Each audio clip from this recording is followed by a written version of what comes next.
Introducing Meta Ray-Ban Display, the world's most advanced AI glasses.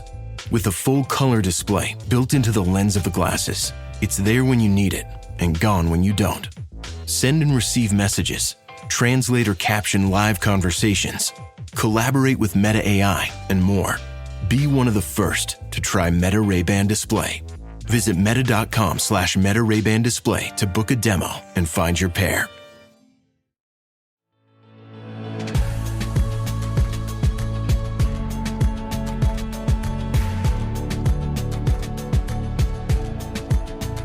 We think, talk, and hear about happiness all the time, but what does it really mean? We wish each other happiness. It's almost a default response when I ask people what they wish for their children. I want them to be happy. But what do we actually mean? What does being happy look like for you? Is it feeling pleasure or intense joy all of the time? Or is it more in the category of being content and satisfied? Is it a general feeling like I'm generally happy with my life? Or is it a more specific thing like I'm doing this particular thing in this particular place with this particular person when I feel happy? Do you even know what makes you happy? And is being happy all the time in every aspect of life even a possibility? Do you feel like there's something wrong when you're not happy? I am Nicole Khalil, and on today's episode of This Is Woman's Work, we're going to talk about what my guest calls the happiness equation. But before we dive in, I want to share a few beliefs I have about happiness and then get her perspective and wisdom on the subject. First, I believe happiness, like confidence, is mostly a choice. And sometimes it's a much harder choice to make than others, but ultimately that choice comes from within. And even though it's a choice, nobody chooses it all the time, and nobody should. Other emotions will always be valid and need to be experienced. Being happy 100% of the time is delusional, and experiencing sadness somehow makes happiness an even fuller experience.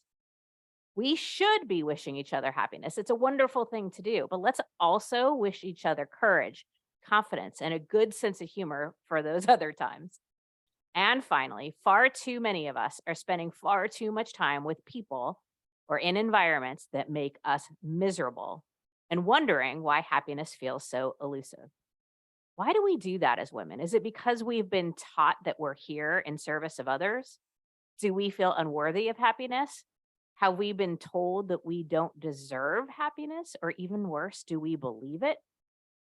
I know being happy every minute of every day isn't an available option, but I do wish I saw more women experiencing it in more aspects of their life, like at work and in their partnerships. I wish women allowed themselves to choose happiness far more without feeling guilty or selfish. So let's talk about how we might do that. Zenica Chatman is joining me today. She's a certified coach helping women rediscover their inner strength and confidence, which is my favorite thing, in the aftermath of workplace-related trauma.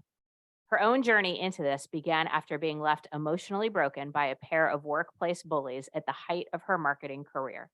She went on a path to redefine her own self-worth and what it means to be happy and successful, and now is a coach that helps many other women do the same. Zenica, sometimes I think we believe that if we make the right choice, that happiness or a good feeling, a positive feeling will instantly follow.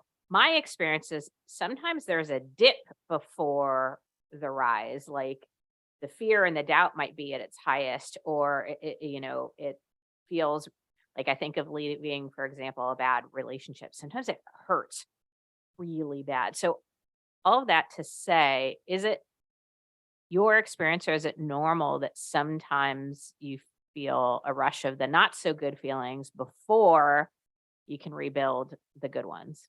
Yeah, I think when we talk about kind of the feeling states is to understand and be flexible, because there are also people who, when you think about people who get laid off from a job that they really hated anyway, they get that initial like, whoo, I'm free. There's some peace there. And then it's followed by, oh crap, what that fear and doubt and all of that. So I think it's important to remember that we're not trying to feel great all the time.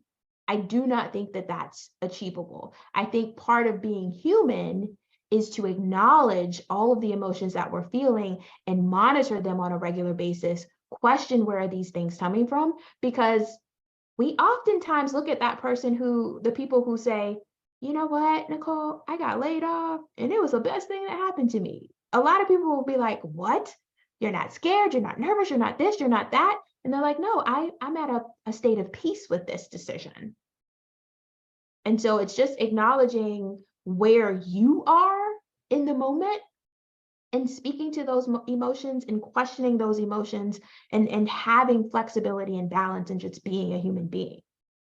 Yeah, that's so well said. Okay, so let's talk about some of the common myths of happiness. I think maybe I threw a couple out there, but what do you see as the most common misperceptions or misunderstanding about happiness in general?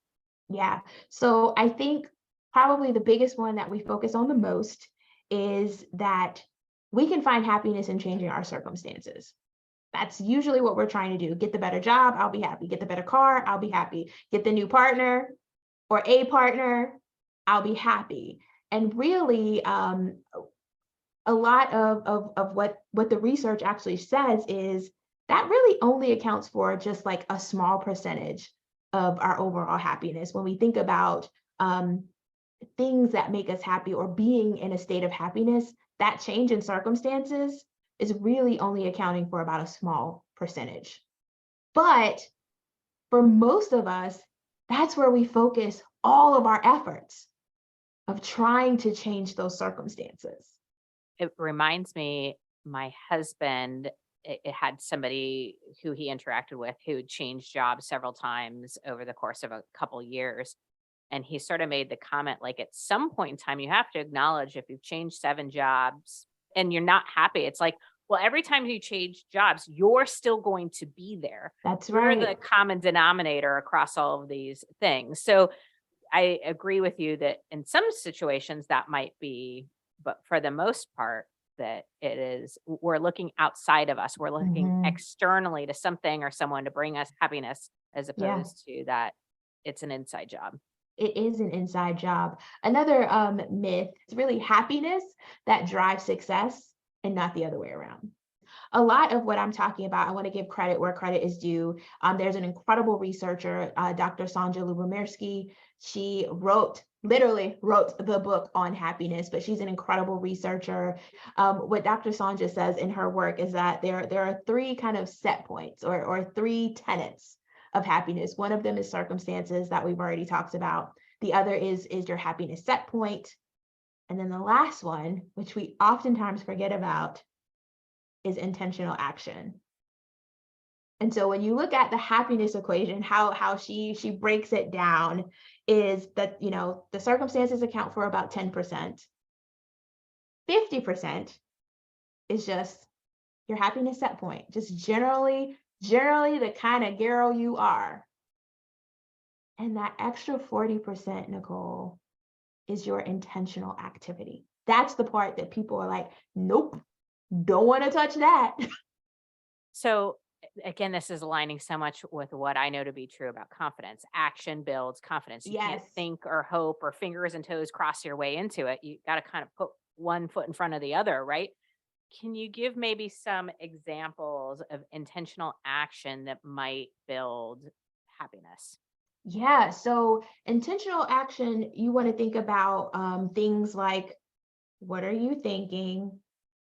I know we don't like to talk about that, but and I heard you talk about this on a previous podcast too, really thinking about gratitude in a different way, how you connect to different things in your life and your connection. So not just like, oh, I'm grateful for a job, but really sitting and actually allowing your brain to feel the connection between what you're thinking and what you're feeling and feeling that in your body. Another thing that we don't oftentimes look at is our social connections. And who are you interacting with and engaging with on a regular basis? Movement. That's another little one. Yeah.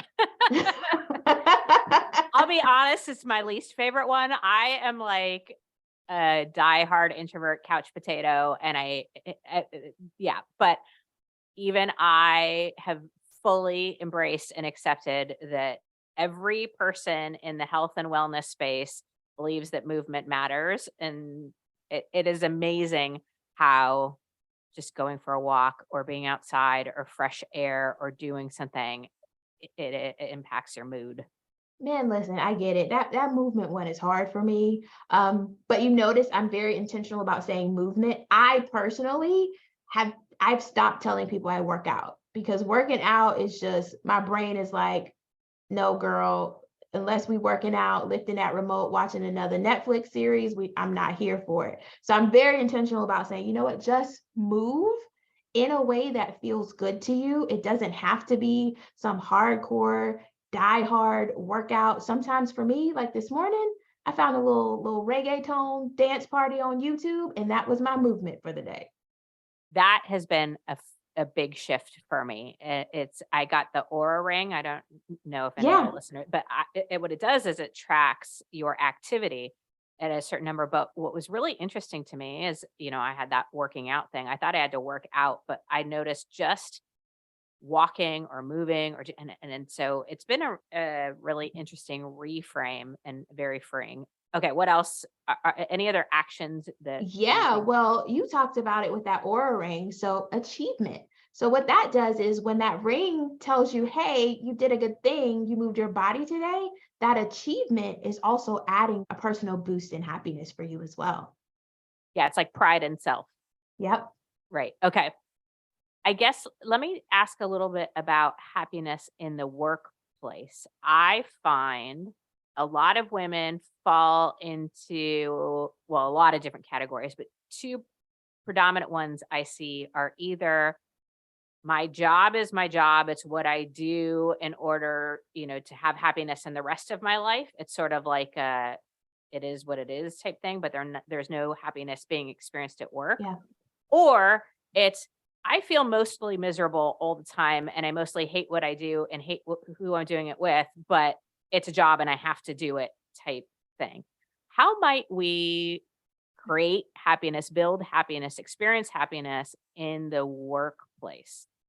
Yeah. So, for me, and because so many of my clients are probably that latter, because they are coming out of extremely toxic or bullying environments, I don't disconnect the two anymore because I live that life of, listen, this is work. I mean, I'm not happy here. I'm going to be happy outside of my work. No, girl. So let's get back to, and one of my favorite questions to ask is either, when was the last time you had fun? What brings you joy? What makes you happy? And it's so sad that unfortunately, almost 100% of my clients don't know the answer. They don't know when the last time they had fun is. They don't even know what fun looks like for them anymore. And they don't know what makes them happy. And so we have to start there. Just happy, not happy at work. What makes you, the woman sitting in front of me, what brings you joy? What makes you happy? What does fun look like for you? And then we go do the thing. And then there's all these other things about why you can't do it. So we just break those things down. Is that true?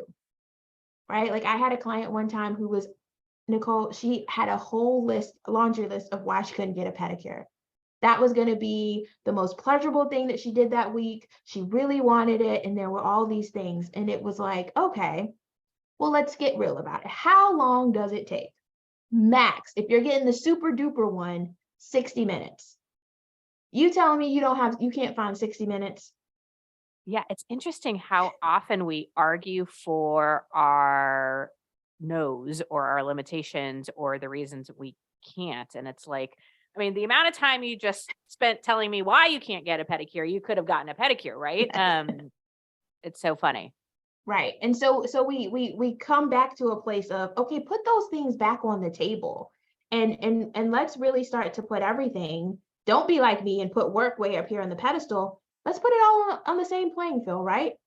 So if your maintenance, self-care, whatever you want to call that pedicure, if it was on the same level with your job, what would you do? But what we do is we start saying, well, work has to be here. I think we do that a lot.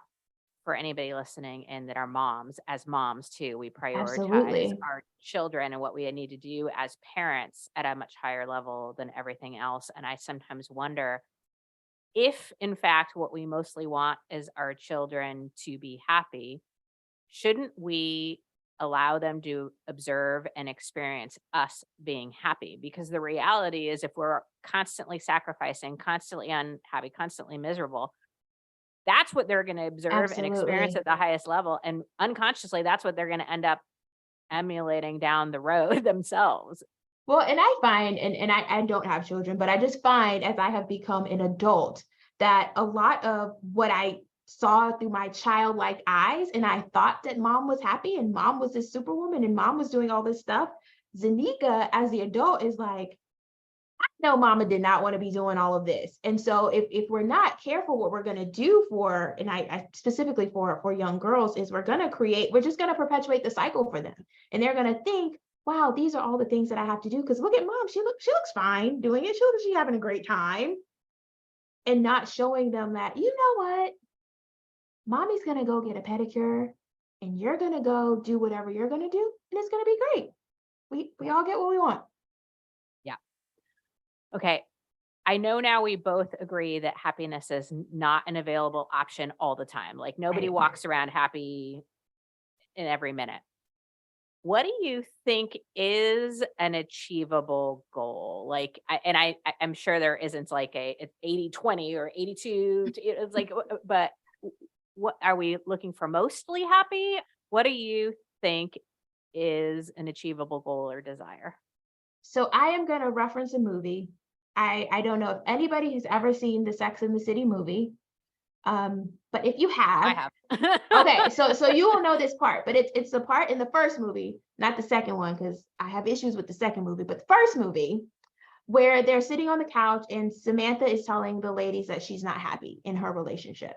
And they ask Charlotte, they say, generally, how happy are you? And she says, every day.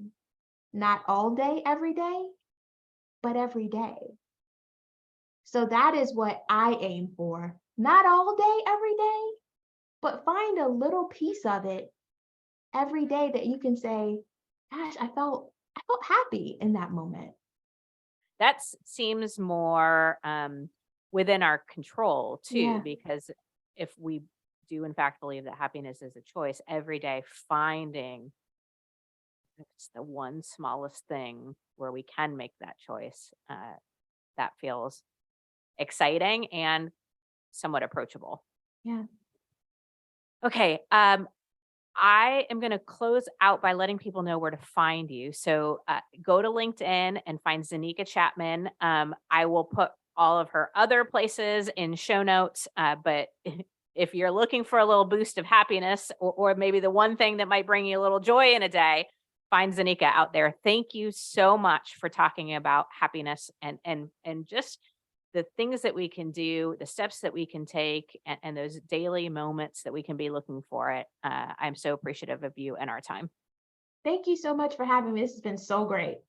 Awesome. Okay, so let me close out with a loving reminder that no one or nothing will bring you happiness 100% of the time.